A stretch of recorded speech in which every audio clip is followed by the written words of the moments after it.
योभन्दा अगाडिको क्लासमा हामीहरूले बीबीएस फर्स्ट इयरको एकाउन्ट अन्तर्गत रहेको च्याप्टर क्याश फ्लो स्टेटमेन्ट यानी कि नगद प्रवाह विवरणको बेसिक कन्सेप्टलाई हेरेका थियौँ र क्याश फ्लो स्टेटमेन्टसित रिलेटेड फर्म्याटलाई पनि बुझ्ने कोसिस गरेका थियौँ र क्याश फ्लो स्टेटमेन्टबाट फाइनल एक्जाममा आउन सक्ने एउटा मोडल क्वेसनमा देखाइदिएको 15 मार्क्स यानी कि 15 मार्क्सको एउटा न्युमेरिकल प्रब्लमलाई सल्भ गरेर हेरेका थियौँ। आजको क्लासमा हामीहरू फेरि एकपटक यो क्याश फ्लो स्टेटमेन्टसित रिलेटेड फाइनल एक्जाममा आउन सक्ने मोडल क्वेसनमा देखाइदिएको अर्को 15 मार्क्सको प्रब्लमलाई सल्भ गरेर यो च्याप्टरलाई अझ विस्तृत रूपमा बुझ्ने कोसिस गर्नेछौँ, जसमा हामीलाई देखाइदिएको छ क्वेसन नम्बर 10 मा भनेको छ the balance sheets and income statement of a company limited company limited have been given below भनेर हामीलाई एउटा ब्यालेन्स सिटको इन्फर्मेसन दिएको छ र त्यसैको इन्कम स्टेटमेन्टको इन्फर्मेसन पनि दिएको छ र यसको आधारमा हामीलाई स्टेटमेन्ट अफ क्याश फ्लो बनाउनु भनेको छ क्या। क्याश फ्लो भनेको नगद प्रवाहको स्टेटमेन्ट विवरण बनाउनु भनेको छ र हामीले अगाडिको क्लासमा के डिस्कस गरेका थियौँ भने हामीहरूको यो क्याश फ्लो स्टेटमेन्ट दुईटा मेथडबाट गर्नुपर्ने हुन्छ, एउटा डाइरेक्ट मेथड छ अर्को इन्डाइरेक्ट मेथड छ। हामीलाई फाइनल एक्जामको दृष्टिकोणबाट इन्डाइरेक्ट मेथड भन्दा डाइरेक्ट मेथड चाहिँ बढी इम्पोर्टेन्ट रहेको छ भनेर अघिल्लो क्लासमा हामीले डाइरेक्ट मेथडसित रिलेटेड एउटा प्रब्लमलाई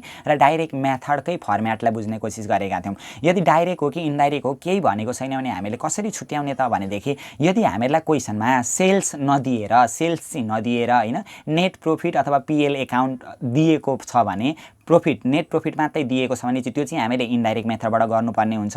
त्यो इन्डाइरेक्ट मेथडमा जाने पोइन्टहरू पनि अरू नै हुन्छ, हामीहरू डिस्कस पनि गर्नेछौँ त्यो पोइन्टहरूका बारेमा पनि हैन। तर केही भनेको छैन यसरी सेल्सहरू हामीलाई दिएको छ भने सेल्सहरू कस्ट अफ गुड्सहरू हो यस्तो इन्फर्मेसन हामीलाई दिएको छ भनेदेखि यो हामीहरूको डाइरेक्ट मेथड हो क्या। क्वेसनले केही नभने पनि यो हामीले डाइरेक्ट मेथडबाट सल्भ गर्नुपर्ने हुन्छ।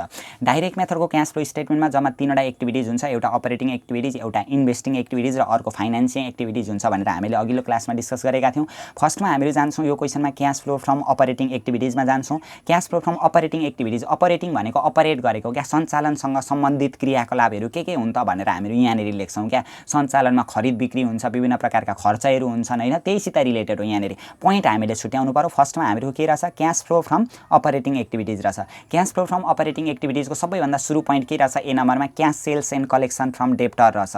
यहाँनिर दुईटा पोइन्ट जान्छ, एउटा सेल्स जान्छ, सेल्ससित रिलेटेड पोइन्ट जान्छ, अर्को डेप्टरसित रिलेटेड पोइन्ट जान्छ क्या। सेल्स हामीलाई क्वेसनमा दिएकै हुन्छ, त्यही क्वेसनमा दिएको सेल्सलाई हेरेर लेख्ने हो। सेल्स हामीलाई दिएको छ जम्मा कति दिएको छ यहाँनिर 1 लाख रुपियाँ दिएको छ। सेल्स भनेको बिक्री क्या, बिक्री गर्दाखेरि पैसा आउँछ कि जान्छ, पैसाको इन्फ्लो गर्छ नि त। सामान बेच्दै उल्टै हामीहरू पैसा दिँदै त गर्दैनौँ हैन, सामान बेचिसकेपछि पैसा आउँछ क्या। पैसा आयो भने बिना ब्र्याकेटमा हुन्छ, ब्र्याकेट हुँदैन, पैसा गयो भने मात्रै ब्र्याकेट हुन्छ। यहाँ हामीले दुईटा कुरा हेर्ने भनेको थियो, एउटा सेल्सलाई हेर्छौँ एउटा डेप्टरलाई हेर्छौँ। डेप्टर अथवा बिल रिसिएबल अथवा एकाउन्ट रिसिएबल जे पनि हामीलाई दिएको हुनसक्छ। डेप्टर बिल रिसिएबल अथवा एकाउन्ट रिसिएबल त्यो हामीलाई माथि दिएको हुन्छ। यहाँ हेरौँ त डेप्टर बिल रिसिएबल अथवा एकाउन्ट रिसिएबल हामीलाई के दिएको छ, एकाउन्ट रिसिएबल भनेर दिएको छ। तीनवटै पनि दिएको हुनसक्छ कहिलेकाहीँ, डेप्टर पनि बिल रिसिएबल पनि एकाउन्ट रिसिएबल पनि दिएको हुनसक्छ। सबैलाई हामीले एडजस्ट गर्नुपर्ने हुन्छ, सबै पोइन्टलाई लेख्नुपर्ने हुन्छ। अहिले हामीलाई दिएको रहेछ एकाउन्ट रिसिएबल दिएको रहेछ, बढेको छ कि घटेको छ। एकाउन्ट रिसिएबल 20,000 बाट पहिलो वर्षमा 20,000 थियो, दोस्रो वर्षमा 15,000 भयो, घट्यो नि त हैन त, पहिली भन्दा त कम्ती छ नि त, घट्यो। एकाउन्ट रिसिएबल भनेको एसिड्स हो, एसिड्स डिक्रिज भयो भने हामीले केमा लेख्ने भनेको थियो, हिजो हामीले छलफल गरेका थियौँ नि। एसिड्स इन्क्रिज भयो भने माइनसमा, एसिड्स डिक्रिज भयो भने प्लसमा, लाइबिलिटिज इन्क्रिज भयो भने चाहिँ प्लसमा, लाइबिलिटिज डिक्रिज भयो भने चाहिँ माइनसमा लेख्ने भनेर हामीले हिजो छलफल पनि गरेका थियौँ। र यो एकाउन्ट रिसिएबललाई हेऱ्यौँ नि, एकाउन्ट रिसिएबल के भएको रहेछ, डिक्रिज भएको रहेछ क्या। एकाउन्ट रिसिएबल भनेको एसिड्स डिक्रिज भयो भने प्लसमा पोजिटिभ हुन्छ।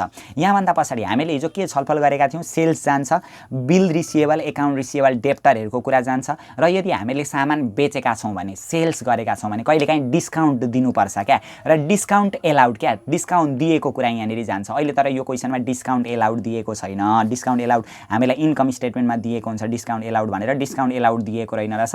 अनि अर्को भनेको यो जुन डेप्टर छ नि, डेप्टरसित रिलेटेड ब्याड डेटहरू, प्रोभिजन फर ब्याड डेटहरू पनि यिनीहरू जान्छ। डेप्टर भनेको पाउनुपर्ने पैसा हो नि त। हामीले कसैलाई राम भन्ने मान्छेलाई 1 लाखको सामान उधारोमा बेचेका छौँ भने राम चाहिँ हामीहरूका लागि डेप्टर हो क्या। 1 लाख रुपियाँ पैसा पाउनुपर्ने ठाउँमा कहिलेकाहीँ चाहिँ डुब्न पनि त सक्छ नि त, पैसा डुब्छ होला भनेर हामीले आशंका पनि त गरेको हुनसक्छ नि। त्यो चाहिँ ब्याड डेटसित रिलेटेड पोइन्ट पनि यहाँनिर जान्छ क्या। जस्तै ब्याड डेट रिकभरी भनेको छ भने रिकभर भयो, पैसा उठेर आयो, जुन नउठ्ने पैसा हो त्यो उठेर आयो भने त्यो पोजिटिभ हुन्छ। अहिले हामीलाई दिएको छैन, हामीलाई के दिएको छ भने प्रोभिजन फर डाउटफुल डेट भनेर दिएको छ क्या।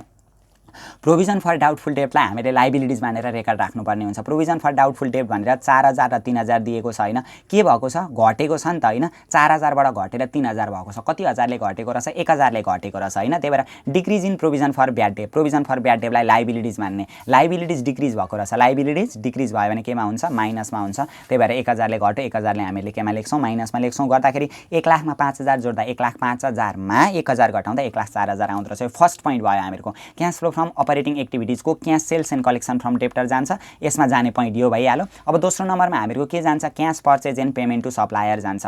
Cash purchase and payment to सप्लायरमा मेन भनेको जहिले पनि तीनटा कुरा ख्याल गर्ने, एउटा कस्ट अफ गुड्स हो, एउटा इन्भेन्ट्री अथवा स्टक, अनि अर्को एकाउन्ट पेएबल जान्छ क्या। कस्ट अफ गुड्स सोल्ड, इन्भेन्ट्रिज अथवा स्टक र एकाउन्ट पेएबलहरु बिल्स पेएबलहरु यहाँनिर जान्छ। अनि क्रेडिटरहरु क्या, क्रेडिटर भन्नु बिल्स पेएबल एकाउन्ट पेएबल भन्नु एउटै हो। फर्स्टमा हामीहरु लेख्छौं यहाँनिर कस्ट अफ गुड्स सोल्ड लेख्छौं क्या। यो स्टेपहरु हामीले फलो गर्नुपर्ने हुन्छ।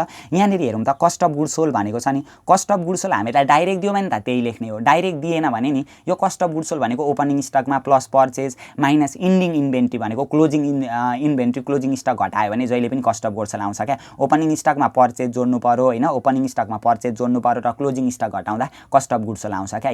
भनेको ओपनिङ स्टक 50, 30 ले 80, 80 मा 40 घटाउँदा कति हजार आएको छ 40000 आएको छ नि। र यो 40000 मा यो वेजेज पनि यहाँ जोडेर total cost of goods sold भनेर लेखेको छ नि हैन। हामीहरुले कस्ट अफ गुड्स सोल्ड यो लेख्दा पनि हुन्छ, यो लेख्दा पनि हुन्छ क्या।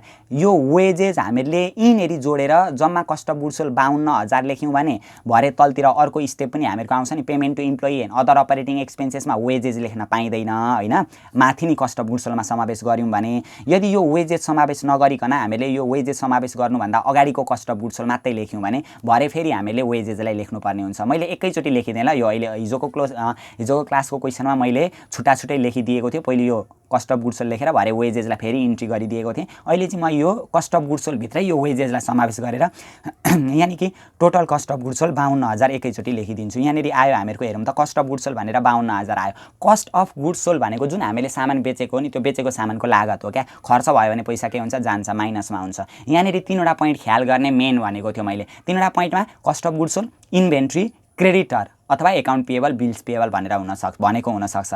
कस्ट अफ गुड्स सोल्ड हामीले लेखिहाल्यौं। त्यहाँभन्दा पछाडी इन्भेन्ट्री हेर्नु पर्यो। इन्भेन्ट्री अथवा स्टक दिएको छ कि छैन, इन्भेन्ट्री दिएको छ नि 30000 बाट बढेर 40000 भएको छ हैन, इन्क्रिज भएको रहेछ। त्यही भएर हामीले के लेख्यौं इन्क्रिज इन इन्भेन्ट्री। इन्भेन्ट्री भनेको एसिड्स हो, एसिड्स इन्क्रिज भयो भने केमा हुन्छ माइनसमा हुन्छ। हिजो हामीले लेखेका पनि थियौं नि, एसिड्स इन्क्रिज भयो भने केमा हुन्छ माइनसमा हुन्छ। त्यही भएर यो इन्भेन्ट्री केमा भयो माइनसमा, नेगेटिभ भयो। त्यहाँभन्दा पछाडी जहिले पनि तीनवटा पोइन्ट, एउटा कस्ट अफ गुड्स सोल्ड, एउटा इन्भेन्ट्री र अर्को क्रेडिटर अथवा बिल्स पेएबल। क्रेडिटर दिएको छ कि छैन यहाँ हेरौँ त, क्रेडिटर भनेर हामीलाई दिएको छैन। बिल्स पेएबल अथवा एकाउन्ट पेएबल दिएको छ। के भएको छ 15000 बाट घटेर 10000 भएको छ, घटेको रहेछ नि त। डिक्रिज इन एकाउन्ट पेएबल भनेर लेख्छौं। Decrease in account payable. Account payable भनेको लाइबिलिटिज हो, लाइबिलिटिज तिरै दिएकै छ, छुट्याउनु पनि भनेन। लाइबिलिटिज डिक्रिज भयो, लाइबिलिटिज डिक्रिज भयो भने केमा हुन्छ माइनसमा हामीले लेख्नुपर्ने रहेछ। त्यही भएर डिक्रिज इन एकाउन्ट पेएबल माइनसमा लेख्यौं। गर्दाखेरि यो सबै गर्दाखेरि 67000 हामीहरुको माइनसमा आयो। माइनस 52000 माइनस 10000 ले माइनस 62000 माइनस 62000 र माइनस 5000 ले माइनस 67000 माइनसमा आएको कारणले गर्दा ब्र्याकेटमा लेख्नु पर्यो। त्यहाँभन्दा पछाडी सी नम्बरमा हामीहरुको पोइन्ट जान्छ। यहाँनिर अर्को पोइन्ट भनेको नि पर्चेज गर्दाखेरि हामीले कहिलेकाहीँ छुट पाउँछौं क्या, डिस्काउन्ट रिसिभ छ भने यहाँनिर जान्छ। तर अहिले हामीलाई क्वेशनमा डिस्काउन्ट रिसिभ दिएको छैन। त्यहाँभन्दा अर्को पोइन्ट सी नम्बरमा हामीहरुको payment to employee and other operating expenses क्या। अब इम्प्लोइलाई दिने भनेको वेजेजहरु, वेजेज त हामीले अघि नै कस्ट अफ गुड्स सोल्डमा समावेश गरेर लेखिसक्यौं। एउटा वेजेज यहाँ तलको वेजेज त अघि नै कस्ट अफ गुड्स सोल्डमा समावेश गरेर लेखिसक्यौं। अब फेरि यसलाई यहाँनिर लेख्न पाइदैन। यदि अघि कस्ट अफ गुड्स सोल्डमा समावेश गरेको थिएन भने चाहिँ यहाँनिर वेजेज भनेर फेरि हामीले लेख्नुपर्ने हुन्थ्यो। कति दिएको छ त्यति 12000 दिएको रहेछ। अब त्यो यो यहाँनिरको वेजेजलाई चाहिँ हामीहरु लेख्न पाउँदैनौं। यहाँनिर के जान्छ payment to employee and other operating expenses. अपरेटिङ एक्सपेन्सेसहरु अब यहाँनिर हामीहरुको यो पोइन्टमा जान्छ। अपरेटिङ एक्सपेन्सेस दिएको छ कि छैन हामीलाई यहाँ हेरौँ त। अपरेटिङ एक्सपेन्सेस भनेर कति दिएको छ जम्मा 10000 दिएको छ अपरेटिङ एक्सपेन्सेस। त्यही भएर अपरेटिङ एक्सपेन्सेस कति हजार लेख्यो 10000 खर्च हुँदाखेरि पैसा जान्छ, त्यही भएर माइनस हुन्छ। हामीले केमा लेख्यौं माइनसमा लेख्यौं क्या। त्यहाँभन्दा पछाडी अब यो अपरेटिङ एक्सपेन्सेस लेखिसकेपछि नि यहाँनिर जाने पोइन्टहरु भनेको जस्तै सेलेरीहरु दिएको छ भने, रेन्टहरु दिएको छ भने हैन, अनि आउटस्ट्यान्डिङ एक्सपेन्सेसहरु, प्रिपेड एक्सपेन्सेसहरु यति नि यो यावत खर्चहरू जे खर्चहरू दिएको छ नि यहाँनेरि जान्छ क्या के दिएको छ त खर्च अपरेटिङ एक्सपेन्सेस लेखिसक्यौँ अरू खर्चहरू के दिएको छ हामीलाई इन्ट्रेस्ट एन्ड ब्याङ्क लोन भनेको छ नि इन्ट्रेस्ट एन्ड ब्याङ्क लोनको एकछिनमा छुट्टै टपिक्स हुन्छ हामीहरूको त्यहाँनेरि जान्छ डिप्रिसिएसन एन्ड मेसिनरी भनेको यो डाइरेक्ट मेथडको क्यास फ्लोमा कहिले पनि डिप्रिसिएसन जाँदैन प्रोभिजन फर ट्याक्सेसन भनेको ट्याक्सको कुरा अहिले जाँदैन एकछिनमा जान्छ त्यो छुट्टै स्टेप छँदैछ एकछिनमा हामीहरू लेख्छौँ यहाँभन्दा पछाडि अब यहाँ माथि हेरौँ ल माथि हामीहरूलाई आउटस्ट्यान्डिङ एक्सपेन्सेस र प्रिपेड एक्सपेन्सेसहरू दिएको हुन्छ त्यो आउटस्ट्यान्डिङ एक्सपेन्सेस र प्रिपेड एक्सपेन्सेसलाई हामीले यिनीहरू एडजस्ट गर्नुपर्ने हुन्छ आउटस्ट्यान्डिङ हेरौँ त आउटस्ट्यान्डिङ एक्सपेन्सेस दिएको छ कि छैन छ नि आउटस्ट्यान्डिङ वेजेस भनेको त खर्च हो नि त ज्याला हो नि त आउटस्ट्यान्डिङ रहेछ जस्तै outstanding wages outstanding salary outstanding rent हो यसरी खर्चको आउटस्ट्यान्डिङ भनेको छ भने नि अथवा डाइरेक्ट आउटस्ट्यान्डिङ एक्सपेन्सेस भनौँ भने पनि यहाँनिर जान्छ हेरौँ त अब यहाँ त बढ्ने घट्ने दिएको हुन्छ दुईटा वर्ष दिएको हुन्छ कि त इन्क्रिज हुन्छ कि त डिक्रिज हुन्छ हामीले कम्पेयर गर्नु पर्यो नि त आउटस्ट्यान्डिङ एक्सपेन्सेस भनेको 5000 र 6000 के भएको छ आउटस्ट्यान्डिङ 5000 बाट बढेर 6000 इयर 1 मा 5000 छ इयर 2 मा 6000 छ भने बढेको छ 1000 ले बढेको छ इन्क्रिज इन आउटस्ट्यान्डिङ एक्सपेन्सेस भनेर हामीहरू लेख्छौँ यहाँनिर लेख्छौँ के लेख्यौँ increase in outstanding expenses outstanding भनेको लाइबिलिटिज हो किनभने हामीहरूको लाइबिलिटिज साइडतिरै पनि त दिएको छ आउटस्ट्यान्डिङ भनेको लाइबिलिटिज हो लाइबिलिटिज के भएको रहेछ यहाँनिर इन्क्रिज भएको रहेछ अब हिजोको हामीहरूको कन्डिसन सम्झौँ त लाइबिलिटिज इन्क्रिज भयो भने केमा हुन्छ प्लसमा हुन्छ त्यही भएर हामीहरूको यहाँनिर के लेख्यो पोजिटिभ ब्यालेन्स 1000 ले इन्क्रिज भएको रहेछ हैन अब अर्को हामीहरूको प्रिपेड एक्सपेन्सेस छ भने जान्छ यहाँनिर प्रिपेड एक्सपेन्सेस छ त प्रिपेड इन्सुरेन्सहरू प्रिपेड रेन्टहरू प्रिपेड सेलेरीहरू त्यस्तो भनेको हुनसक्छ क्या केही दिएको छैन प्रिपेड छैन हामीहरूको गएन यहाँनिर होइन यति नै भइहाल्यो अपरेटिङ एक्सपेन्सेस माइनस 10000 छ अनि प्लस 1000 गर्दाखेरि माइनस 9000 मा आउँदो रहेछ क्यालकुलेटरमा माइनस 10000 थिच्दिने प्लस 1000 थिच्दाखेरि माइनसमा आयो भने ब्र्याकेट लगाइदिने त हो सजिलो छ यो त्यहाँभन्दा अर्को पोइन्ट हामीले के डिस्कस गरेका थियौँ हामीहरू अपरेटिङ एक्टिभिटिजको डी नम्बर पोइन्टमा payment for interest and tax यहाँ दुईटा कुरा जान्छ एउटा इन्ट्रेस्ट तिरेको कुरा र अर्को ट्याक्स तिरेको कुरा इन्ट्रेस्ट भनेको केमा तिरिन्छ हामीले डिबेन्चरहरू ऋणहरू लिएको छ भने ऋणमा ब्याज तिर्ने हो नि त त्यही भएर यहाँ हेरौँ त इन्ट्रेस्ट अन ब्याङ्क लोन भनेको छ ब्याङ्क लोनको ब्याज तिर्नु पर्यो अरे जम्मा कति हजार ब्याङ्क लोनको ब्याज रहेछ 2000 होइन इन्ट्रेस्ट अन ब्याङ्क लोन यहाँ के जान्छ भन्यो अघि हामीले के जान्छ भन्यौँ payment for interest and tax एउटा इन्ट्रेस्टको कुरा एउटा ट्याक्सको कुरा इन्ट्रेस्ट तिरेको रहेछ नि त ब्याङ्क लोनको इन्ट्रेस्ट तिरेको छ रहेछ त्यही भएर इन्ट्रेस्ट अन ब्याङ्क लोन भन्यौँ कति हजार तिरो 2000 तिरो भने हामीहरूबाट पैसा गयो क्या माइनसमा भयो त्यहाँभन्दा पछाडि हामीहरूको ट्याक्स पेडको कुरा जान्छ यदि क्वेसनमा डाइरेक्ट ट्याक्स पेड दियो भने त्यही ट्याक्स पेडको कुरालाई हामीहरू लेख्छौँ ध्यान दिउँ ल यो पोइन्टलाई यदि हामीलाई क्वेसनमा डाइरेक्ट ट्याक्स पेड यति छ है भनेर ट्याक्स पेड बराबर यति रुपिज भनेर दिएको छ भने त्यही एमाउन्ट लेख्ने तर यदि हामीलाई प्रोभिजन फर ट्याक्सेसन दिएको छ भने नि प्रोभिजन फर ट्याक्सेसन अथवा प्रोभिजन फर ट्याक्स भनेर दिएको छ भने हो त्यसलाई युज गरेर हामीले ट्याक्स पेड निकाल्नुपर्ने हुन्छ यहाँ हेरौँ त हामीलाई दिएको छ प्रोभिजन फर ट्याक्सेसन भनेर दिएको छ 8000 र 10000 हैन यहाँ दिएको छ प्रोभिजन फर ट्याक्सेसन अनि यहाँ तल पनि भनेको छ प्रोभिजन फर ट्याक्सेसन अब यस्तो अवस्थामा के गर्ने हिजो पनि हामीले एउटा क्वेसनमा छलफल गरेका थियौँ हिजोको क्वेसनमा पनि यस्तो अवस्थामा यदि डाइरेक्ट ट्याक्स पेड दियो भने चाहिँ त्यही लेख्ने प्रोभिजन फर ट्याक्सेसन दियो भने त्यसको एकाउन्ट खोल्दा पनि हुन्छ एकाउन्टै नखोली डाइरेक्ट हामीले एडजस्ट गर्न पनि सक्छौँ कसरी त यो जुन अगाडिको प्रोभिजन फर ट्याक्स दिएको छ नि त्यसमा यो तल दिएको प्रोभिजन फर ट्याक्स जोड्ने कति दिएको छ तल हामीहरूको प्रोभिजन फर ट्याक्स 8000 अगाडि दिएको छ 8000 तलको जोड्ने 8000 8 ले कति हुन्छ 16000 हुन्छ र यो पछाडिको ब्यालेन्स घटाइदिने डाइरेक्ट ट्याक्स पेड आउँछ पछाडिको ब्यालेन्स 10000 छ 16000 मा 10000 घटाउँदा कति हजार आउँछ 6000 आउँछ त्यो अगाडिको इयर 1 मा दिएको सित त्यो इन्कम स्टेटमेन्टमा दिएको प्रोभिजन फर ट्याक्स जोड्ने र पछाडि दिएको ब्यालेन्स घटाइदिने त्यति गर्दाखेरि हामीहरूको डाइरेक्ट के आउँछ ट्याक्स पेड आउँछ 6 ले कति हजार भयो 8000 माइनसमा आयो अब यहाँ डी देखि ई नम्बरमा अर्को पोइन्ट थियो अहिले हामीहरूको छैन ई नम्बरमा इन्ट्रेस्ट एन्ड डिभिडेन्ड रिसिभ भन्ने कुरा थियो क्या यदि हामीहरूको इन्ट्रेस्ट रिसिभ भनेको छ डिभिडेन्ड रिसिभ भनेको छ भने ई नम्बरमा जान्छ डिभिडेन्ड रिसिभको कुरा पनि छैन इन्ट्रेस्ट रिसिभ भनिदिन्छ कि त डाइरेक्ट इन्ट्रेस्ट रिसिभ नभनेर इन्ट्रेस्ट फ्रम इन्भेस्टमेन्ट अथवा इन्ट्रेस्ट अन इन्भेस्टमेन्ट भनिदिन्छ क्या यदि लगानी गरेको छ भने लगानीबाट त हामीहरू ब्याज पाउँछौँ नि त त्यसरी इन्ट्रेस्ट अन इन्भेस्टमेन्ट भन्यो भने चाहिँ त्यो इन्ट्रेस्ट एन्ड डिभिडेन्ड रिसिभ भन्ने टपिक्समा जान्छ हिजोको क्वेसनमा हामीहरूको थियो होला यहाँनिर अहिले छैन यति नै भयो यो हामीहरूको अपरेटिङ एक्टिभिटिज आयो कति आउँदो रहेछ अपरेटिङ एक्टिभिटिज जम्मा हामीले लेख्यौँ 20000 रुपियाँ रहेछ पोजिटिभ क्या कहाँबाट आयो यो जति पनि हामीले माथि गरेका छौँ नि अघि माथिबाट 1,04,000 अनि माइनस यो प्लस माइनस यो गर्दाखेरि जम्मा 20000 रुपियाँ चाहिँ हामीहरूको के रहेछ cash flow from operating activities रहेछ अब हामीहरू अर्कोमा जान्छौँ 2 नम्बरमा क्याश फ्लो फ्रम इन्भेस्टिङ एक्टिभिटिजमा जान्छौँ क्या इन्भेस्टिङ भनेको लगानीसँग सम्बन्धित इन्भेस्टिङ एक्टिभिटिजमा जहिले पनि दुईटा कुरालाई ख्याल गर्ने भनेको थियो एउटा फिक्स एसेट्स पर्चेज गरेको र सेल्स गरेको कुरा एउटा इन्भेस्टमेन्ट अर्को इन्भेस्टमेन्ट पर्चेज गरेको र सेल्स गरेको कुरा फिक्स एसेट्स भित्र जाने भनेको plant and machinery land and building furniture vehicle equipment यस्तो हामीहरूको फिक्स एसेट्स भित्र जान्छ इन्भेस्टमेन्टलाई हामीलाई इन्भेस्टमेन्ट नै भनेर दिएको हुन्छ त्यसमा नजुकिने अब यहाँ भन्दा पछाडि हेरौँ फिक्स एसेट्समा के दिएको छ प्लान्ट एन्ड मेसिनरी भनेर दिएको छ नि, प्लान्ट एन्ड मेसिनरी भनेर 50,000 र 70,000 दिएको छ। त्यसको एक्युमुलेटेड डिप्रिसिएसन पनि दिएको छ नि। हो यसरी एक्युमुलेटेड डिप्रिसिएसनहरू दियो भने प्राय हामीलाई यो इन्भेस्टिङ एक्टिभिटिजमा जाने पोइन्टमा नि एकाउन्ट खोल्नै पर्ने हुन्छ क्या। एउटा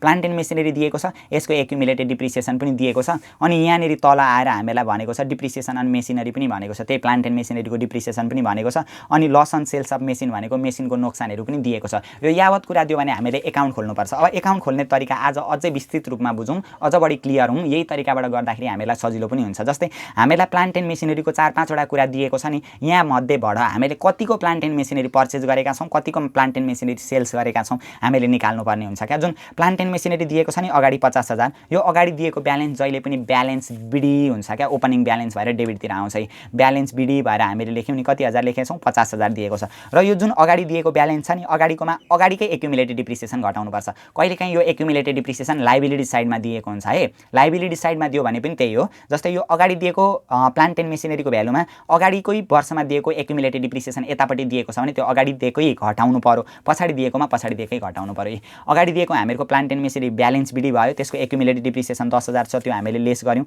घटाउँदाखेरि कति आउँछ, 50 मा 10 घटाउँदा 40 आयो। अनि यो जुन पछाडि दिएको छ नि 70,000, 70 50 यो पछाडि दिएकोमा पछाडिकै एक्युमुलेटेड डिप्रिसिएसन घटाउनु पर्यो। त्यो पछाडिकोलाई चाहिँ कहाँ लेख्नु पर्यो, अगाडि दिएकोलाई ब्यालेन्स बिडी भनेर यतापट्टि लेख्ने, पछाडि दिएकोलाई ब्यालेन्स सिडी भनेर यतापट्टि लेख्ने। ल यो बिडी होइन, यो ब्यालेन्स सिडी भनेर उतापट्टि लेख्ने। 70,000 मा कति हजार घटाइदिने, 16,000। 70,000 मा 16,000 घटाउँदा कति हजार हुन्छ, 54,000। यो फर्स्ट स्टेप हामीहरूको यस्तो भयो एक्युमुलेटेड डिप्रिसिएसन दिएको अवस्थामा। यदि एक्युमुलेटेड डिप्रिसिएसन दिएको छैन भने के गर्ने, दिएको छैन भने जति अगाडि दिएको छ त्यसलाई ब्यालेन्स बिडी लेखिदिने, जति पछाडि दिएको छ त्यसलाई ब्यालेन्स सिडी लेखिदिने। कहिलेकाहीँ चाहिँ net value of plant and machinery भन्छ क्या। नेट भ्यालु भनेको चाहिँ त्यो एक्युमुलेटेड डिप्रिसिएसन अलरेडी घटाइसकेर दिएको भ्यालु हो क्या। त्यहाँ चाहिँ हामीले फेरि एक्युमुलेटेड डिप्रिसिएसन घटाउनु पर्दैन, क्वेसनमा दिएको पनि हुँदैन। त्यस्तो अवस्थामा चाहिँ अगाडि दिएको भ्यालु हामीले अगाडि नै लेख्नुपर्छ, पछाडि दिएको भ्यालु हामीले कता लेख्नु पर्यो, पछाडि नै लेख्नुपर्ने हुन्छ। अब यहाँभन्दा पछाडि के गर्ने, यहाँभन्दा पछाडि हामीलाई दिएको हुन्छ, यहाँ हेरौँ त, depreciation on plant and machinery भनेर दिएको छ नि, कति हजार दिएको छ depreciation on plant and machinery भनेर 10,000 दिएको छ नि।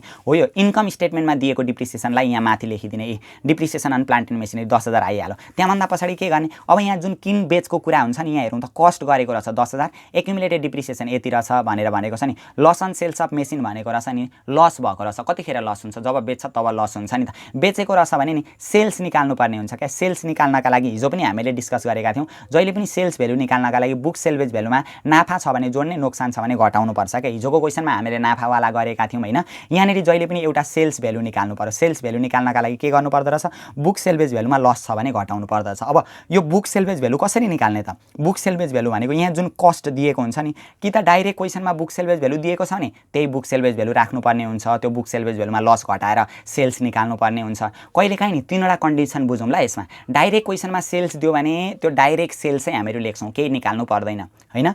यदि हामीलाई बुक सेल्वेज भ्यालु दिएको छ भने बुक सेल्वेज भ्यालुमा लस घटाएर सेल्स निकाल्छौँ होइन। यदि हामीलाई यो कस्ट दिएको छ भने पहिले यो कस्टमा एक्युमुलेटेड डिप्रिसिएसन घटाएर बुक सेल्वेज भ्यालु निकाल्ने, अनि बुक सेल्वेज भ्यालुमा लस छ भने घटाएर सेल्स निकाल्ने, नाफा छ भने जोडेर सेल्स निकाल्नु पर्ने हो। ल जम्मा त्यति हो। कस्ट भनेको 10,000, एक्युमुलेटेड डिप्रिसिएसन 4,000। 10,000 मा 4,000 यो कस्टमा एक्युमुलेटेड डिप्रिसिएसन घटाउँदा बुक भ्यालु आउँछ। 10,000 मा 4,000 घटाउँदा कति हजार हुन्छ, 6,000 हुन्छ। त्यसमा माइनस लस छ भने घटाउनु पर्यो। लस कति दिएको छ, loss on sales of machine भनेर कति हजार, 4,000 नोक्सान दिएको छ। यो 4,000 नोक्सान घटाउँदाखेरि कति आउँछ, 2,000 रुपियाँमा चाहिँ बेचेको रहेछ क्या। हो यसरी नोक्सान छ भने घटाउनु पर्यो। सेल्स कतिमा गरेको रहेछ, 2,000 मा हो। त्यही भ्यालु यहाँनिर आउँछ क्या। यो एकाउन्ट खोल्दाखेरि हेरौँ त, हामीले बेचेको रहेछ, बेच्दाखेरि पैसा कहाँ आयो, बेचेको छ भने क्रेडिटतिर पैसा आउँछ क्या। ब्याङ्क एकाउन्ट सेल्स गरेको रहेछ है। बुक सेल्वेज भ्यालुमा लस घटाएर, बुक सेल्वेज भ्यालु त हामीले 6,000 निकालेका थियौँ होइन अघि, कस्टमा एक्युमुलेटेड डिप्रिसिएसन घटाएर। नाफा थियो भने जोड्थ्यौँ, नोक्सान थियो भने घटाएर 2,000 निकाल्यौँ नि अघिकै प्रोसेसबाट। हामीलाई नोक्सान भएको छ, नाफा भयो भने डेबिटतिर लेख्छौँ, नोक्सान भयो भने क्रेडिटमा। पिएल एकाउन्ट लस भनेर लेख्छौँ। कति हजार नोक्सान भएको छ, 4,000 नोक्सान भएको छ। यति गरिसकेपछि हामीले लेख्नुपर्ने कुरा सबै सक्यौँ क्या। अब यति गरिसकेपछि यो क्रेडिट जोड्ने, क्रेडिट जोड्दा जम्मा 70,000 आयो, यतापट्टि पनि 70,000 लेख्ने। यो एकछिन हामीहरूको ब्यालेन्स हामीलाई थाहा छैन। यो 70,000 मा यो माथिको 40,000 यो माथि भएको घटाइदिने, घटाउँदाखेरि बाँकी कति हुन्छ, बाँकी जति रहन्छ नि डेबिटतिर जति पुग्दैन त्यो हामीहरूको के हुन्छ, पर्चेज हुन्छ। पर्चेज कति गरेको रहेछ, 30,000 को पर्चेज गरेको रहेछ। सेल्स कतिको गरेको रहेछ, 2,000 को सेल्स गरेको रहेछ। त्यही कुरालाई हामीले यहाँनिर ल्याएर लेख्नुपर्ने हुन्छ। फेरि क्यास फ्लो फ्रम इन्भेस्टिङ एक्टिभिटिजमा purchase of plant and machinery यहाँनिर 30,000 को रहेछ। Sales of plant and machinery कति रहेछ 2,000 को रहेछ। अनि purchase of land and building भनेको छ नि, ल्यान्ड एन्ड बिल्डिङको हामीलाई केही दिएको छैन इन्फर्मेसन होइन, पर्चेज सेल्स केही भनेको छैन। तर यहाँ माथि land and building at cost भनेको छ नि 40,000 र 50,000 भनेको छ। यसको डिप्रिसिएसन उप्रिसिएसनहरू केही हामीलाई दिएको छैन नि त, डाइरेक्ट यिनीहरू हेर्नु पर्यो क्या। त्यस्तो अवस्थामा बेचेको कुरा किनेको कुरा पनि दिएको छैन, यस्तो केही इन्फर्मेसन नदिँदाखेरि डाइरेक्ट यदि बढेको छ भने पर्चेज गरेको हुन्छ, घटेको छ भने डाइरेक्ट सेल्स गरेको हुन्छ, डाइरेक्ट हेरेर लेख्ने हो। 40,000 को सामान रहेछ, कति हजार रहेछ अहिले, पहिलो वर्ष 40,000 रहेछ, अहिले 50,000 बढेको रहेछ नि त 10,000। के भएर बढ्यो, ल्यान्ड एन्ड बिल्डिङ के भएर बढ्यो, जग्गा भयो भने के भएर बढ्यो, हामीले जब किनेर ल्यायौँ तब बढ्यो। कतिको किनेका रहेछौँ, 10,000 को किनेर ल्याएका रहेछौँ क्या, भ्यालु 50,000 पुगेको छ नि त। त्यही भएर हेरौँ त, purchase of land and building भनेर 10,000 किन्दाखेरि पैसा गयो। सबै क्यालकुलेसन गर्दाखेरि हामीहरूको आउँदो रहेछ यहाँनिर जम्मा 38,000 आउँदो रहेछ। यो चाहिँ भयो हामीहरूको इन्भेस्टिङ एक्टिभिटिज भयो क्या। अब मानिलिउँ कहिलेकाहीँ हामीलाई के भनेको हुन्छ भने यहाँ यो ल्यान्ड एन्ड बिल्डिङ भयो नि 40,000बाट बढेर 50,000 भयो भनेर दिएको हुन्छ। 10,000ले त बढो भने पर्चेज लेख्छौँ नि हामीले 10,000, अहिले यो क्वेसनमा त लेख्यौँ। साथसाथै कहिलेकाहीँ चाहिँ यहाँ हामीलाई क्वेसनमा depreciation on land and building भनेर 2,000 पनि भनिदिएको हुन्छ। त्यस्तो अवस्थामा के गर्ने भनेदेखि यहाँ जतिले बढेको छ नि त्यो बढेको भ्यालुमा डिप्रिसिएसनलाई जोड्ने, ध्यान दिने है, घटाउने होइन नि, डिप्रिसिएसनलाई जोड्ने, बढेको भ्यालुमा डिप्रिसिएसनलाई जोड्ने, त्यो जोडेपछि जति एमाउन्ट आउँछ त्यो चाहिँ हामीहरूको purchase of land and building हुन्छ। त्यसरी गर्नुपर्ने हुन्छ, त्यो कन्डिसन पनि ख्याल गर्ने होइन। यदि घट्यो भने जस्तै 40,000 छ, 40,000बाट घटेर 30,000 भएको छ भने घट्यो भने बेचेको हुन्थ्यो क्या, sales of land and building भनेर हामीले लेखिदिनु पर्ने हुन्थ्यो। अर्को कन्डिसन के हुन्छ, 40,000 थियो यहाँनिर 30,000 दिएको छ अरे, 10,000 को घट्यो, साथसाथै यहाँनिर गेन पनि 2,000 भनिदिन्छ। 10,000 को हामीले बेचेछौँ, 10,000 को बेच्दा 2,000 नाफा भयो भने 10 2ले जम्मा कति हजार लेख्नु पर्यो, 12,000 लेख्नु पर्यो। अर्को कन्डिसन के हुन्छ, 40,000 थियो 30,000 भयो, 10,000 को त हामीले बेचेछौँ, यहाँनिर लस भनिदिन्छ क्या, 10,000 को बेच्दा 2,000 नोक्सान भयो भने 8,000मा चाहिँ सेल्स गरेको हुन्छ। त्यो sales of land and building भनेर चाहिँ 8,000 लेख्नुपर्ने हुन्छ। हो यस्तो कन्डिसन हामीलाई दिएको हुन्छ, यसलाई पनि फर्गेट नगरौँ ल, मजाले बुझ्दै जाउँ। यहाँभन्दा पछाडि हामीहरू फाइनेन्सिङ एक्टिभिटिजमा जान्छौँ। फाइनेन्सिङ एक्टिभिटिजमा जहिले पनि 3वटा कुरा हुन्छ भनेर मैले भनेको थियो। एउटा सेयरसित रिलेटेड भनेको इक्विटी सेयर प्रिफरेन्स सेयरसित रिलेटेड, अर्को डिबेन्चर अथवा ब्याङ्क लोनसित रिलेटेड होइन, अनि अर्को लास्टमा डिभिडेन्ड पेड हुन्छ भनेको थियो। अब यहाँ हेरौँ, पहिले सेयरमा हेरौँ त, सेयर के भनेको छ, इक्विटी सेयर 80,000बाट बढेर 1 लाख भएको छ। सेयर बढो, के भएर बढो, सेयर बेच्दाखेरि बढ्छ क्या, त्यही भएर इस्यु अफ सेयर भनेर लेखिन्छ। प्रिमियम पनि छ, 8,000बाट प्रिमियम पनि 10,000 भएको छ। सेयर बढेको छ, 20,000ले बढेको छ, 80,000बाट 1 लाख भनेको 20,000ले बढेको छ। प्रिमियम कतिले बढेको छ, 8,000बाट 10,000 यानि कि 2,000ले प्रिमियम बढेको छ क्या। सेयर जम्मा 20,000ले बढो, प्रिमियम 2,000ले बढो भने हामीले लेख्नु पर्यो issue of share with premium, premium जोडेर हामीले सेयर बेचेको रहेछ, त्यही भएर issue of share with premium जम्मा 20,000 सेयर बढो, 2,000 प्रिमियम जम्मा 22,000 को बढो होइन, यति बराबरको चाहिँ हामीले बेचेका रहेछौँ सेयर भन्न खोजेको क्या। अब यहाँभन्दा पछाडि डिबेन्चर हेर्नु पर्यो, डिबेन्चर त हामीलाई दिएको छैन। अर्को दिएको छ डिबेन्चर अथवा ब्याङ्क लोन अथवा लोनहरूसित रिलेटेड, यो पोइन्टहरू हामीहरूको यहाँनिर जान्छ फाइनेन्सिङमा। ब्याङ्क लोन के भनौँ, सुरुमा त ब्याङ्क लोन छँदै छैन, ब्याङ्कबाट ऋणै झिकेको रहेन रहेछ। अहिले इयर 2मा आएर ब्याङ्कबाट ऋण कति ल्यायौँ हामीले, 20,000 ल्यायौँ। ऋण ल्यायौँ भने त हामीहरूमा पैसा आयो नि त, ऋण ल्यायौँ भने पैसा आयो क्या, त्यही भएर के लेख्छौँ यहाँनिर हामीहरू इन्क्रिज इन ब्याङ्क लोन भनेर लेख्छौँ। ब्याङ्क लोन चाहिँ बढो, लोन बढ्दाखेरि, लोन घट्दाखेरि नि, ऋण घट्दाखेरि पैसा तिर्छौँ, पैसा जान्छ। जब लोन बढो नि, लोन बढो भने ल्यायौँ क्या, ऋण ल्यायौँ, लोन ल्याएर ऋण बढेको हो नि त, त्यही भएर पैसा आयो क्या, पोजिटिभ ब्यालेन्स हुन्छ यसरी। त्यहाँभन्दा लास्ट पोइन्टमा हामीहरू लेख्छौँ डिभिडेन्ड पेड भनेर लेख्छौँ। अब डिभिडेन्ड पेड हामीलाई डाइरेक्ट दिएको हुँदैन क्या, प्रायः नि डिभिडेन्ड पेड लङ क्वेसन आयो भने डिभिडेन्ड पेड डाइरेक्ट दिएन भने के गर्ने त भन्दाखेरि कि त प्रोभिजन फर डिभिडेन्ड दिएको हुन्छ, त्यो प्रोभिजन फर डिभिडेन्डबाट निकाल्नुपर्छ। प्रोभिजन फर डिभिडेन्डबाट कसरी निकाल्ने भन्ने कुरा हामीले क्यास फ्लो स्टेटमेन्टको पार्ट 1 क्लासमा डिस्कस गरेका थियौँ होइन। यदि प्रोभिजन फर डिभिडेन्ड दियो भने त्यहाँबाट निकाल्ने, दिएन भने नि नेट इन्कम र प्रफिट एन्ड लसबाट युज गरेर हामीले डिभिडेन्ड पेड निकाल्नुपर्ने हुन्छ। डिभिडेन्ड पेड दिएको छैन भने, डिभिडेन्ड पेड यहाँ कहीँ दिएको छैन भने यहाँ हेर्नु त प्रफिट एन्ड लसबाट, प्रफिट एन्ड लसलाई युज गरेर, प्रफिट एन्ड लस र नेट इन्कमलाई युज गरेर डिभिडेन्ड निकाल्नुपर्ने हुन्छ। कसरी निकाल्ने त, डिभिडेन्ड पेड निकाल्नका लागि यो प्रफिट एन्ड लस एकाउन्टको यो जुन अगाडि ब्यालेन्स दिएको छ नि, यो अगाडि दिएको ब्यालेन्समा यो तलको ब्यालेन्स नेट इन्कमको ब्यालेन्स जोड्ने, नेट इन्कमको ब्यालेन्स जोड्ने। अगाडि कति दिएको छ 14,000, तल नेट इन्कम कति दिएको छ 14,000, माथि ध्यान दिउँ है, माथि दिएको प्रफिट एन्ड लस एकाउन्टको ब्यालेन्समा प्रफिट एन्ड लस नदिएर कहिलेकाहीँ रिटेन अर्निङ पनि हामीलाई दिएको हुन्छ। यो प्रफिट एन्ड लस एकाउन्टको ब्यालेन्स अथवा रिटेन अर्निङ ब्यालेन्सको अगाडिको ब्यालेन्समा तल दिएको नेट इन्कम जोड्नु पर्दो रहेछ, अनि त्यो जोडेर यो पछाडिको ब्यालेन्स घटाउनु पर्छ क्या। 14 मा 14 जोड्ने, अनि पछाडिको ब्यालेन्स 24,000 घटाइदिँदाखेरि बाँकी कति हुँदो रहेछ, 4,000 हुँदो रहेछ। यो चाहिँ हामीहरूको के रहेछ, डिभिडेन्ड पेड रहेछ। यस्तो नभएर हामीलाई डाइरेक्ट प्रोभिजन फर डिभिडेन्ड दियो भने हिजोको क्वेसन हामीले गर्दाखेरि प्रोभिजन फर डिभिडेन्डवाला थियो नि त प्रोभिजन फर डिभिडेन्डवाला दिएको थियो नि प्रोभिजन फर डिभिडेन्ड दिएको अवस्थामा यो अगाडिको प्रोभिजन फर डिभिडेन्डमा हामीलाई तल नेट इन्कममा दिएको प्रोभिजन फर डिभिडेन्ड जोड्थ्यौँ र अगाडि हामीहरूको त्यो पछिल्लो सालमा दिएको प्रोभिजन फर डिभिडेन्ड घटाएर डिभिडेन्ड पेड निकाल्थ्यौँ क्या हो त्यसरी निकाल्न पनि हामीहरू सक्छौँ यदि हामीलाई डाइरेक्ट डिभिडेन्ड पेड दियो भने त त्यही एमाउन्ट लेख्न हामीहरू सकिहाल्यौँ डाइरेक्ट डिभिडेन्ड पेड दिएन भने कि त प्रोभिजन फर डिभिडेन्ड दिएको हुन्छ त्यहाँबाट डिभिडेन्ड पेड निकाल्नु पर्यो कि त हामीलाई रिटेन अर्निङ र पिएल एकाउन्ट दिएर नेट इन्कम दिएको हुन्छ त्यो डाटा एप्लाई गरेर हामीले डिभिडेन्ड पेड निकाल्नु पर्ने हुन्छ यसरी यो गर्छौँ यति गर्दा हामीहरूको सी नम्बरमा आयो जम्मा 38,000 आयो अघि हामीहरूको ए नम्बरमा अपरेटिङ एक्टिभिटिज आएको छ बी नम्बरमा हामीहरूको इन्भेस्टिङ एक्टिभिटिज आएको छ सी नम्बरमा हामीहरूको फाइनेन्सिङ एक्टिभिटिज आयो यो तीनवटै गर्दाखेरि हामीहरूको के आउँदो रहेछ changes in cash and cash equivalent balance आउँदो रहेछ क्या यो 20,000 छ यहाँ होइन यहाँ 38,000 यो माइनस 38,000 प्लस 38,000 यो तीनवटा क्यालकुलेसन गर्दा